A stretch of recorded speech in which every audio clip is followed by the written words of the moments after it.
স্বাগতম। আপনি দেখছেন CN10। আমি ওমর ফারুক। আজকের প্রধান খবর। বাংলাদেশের আসন্ন ২০২৬ সালের জাতীয় নির্বাচন ঘিরে দেশজুড়ে রাজনৈতিক অঙ্গনে বাড়ছে আলোচনা ও উৎকণ্ঠা।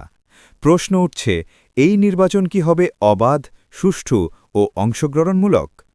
রাজনৈতিক বিশ্লেষকদের মতে নির্বাচনের গ্রহণযোগ্যতা নির্ভর করবে বিরোধী দলগুলোর অংশগ্রহণ, নির্বাচন কমিশনের নিরপেক্ষ ভূমিকা এবং প্রশাসনের আচরণের ওপর। বিরোধী রাজনৈতিক দলগুলো দীর্ঘদিন ধরেই সুষ্ঠু নির্বাচনের দাবি জানিয়ে আসছে। তারা বলছে, বিশ্বাসযোগ্য পরিবেশ না থাকলে গণতন্ত্র আরও সংকটে পড়তে পারে। এদিকে সরকার পক্ষ বলছে, নির্বাচন হবে সংবিধান অনুযায়ী এবং নির্বাচন কমিশন সম্পূর্ণ স্বাধীনভাবে দায়িত্ব পালন করবে। আমি অনন্যা। রাজনৈতিক সহিংসতা, মত প্রকাশের স্বাধীনতা এবং ভোটার উপস্থিতি এই তিনটি বিষয়কে ২০২৬ সালের নির্বাচনের বড় চ্যালেঞ্জ হিসাবে দেখছেন বিশ্লেষকরা।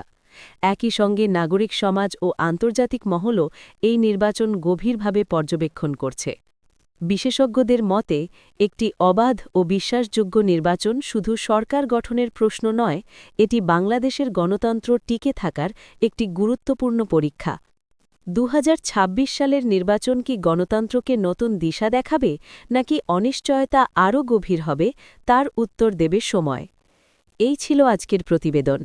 আরও আপডেট পেতে চোখ রাখুন CN10। আমি অনন্যা। ধন্যবাদ।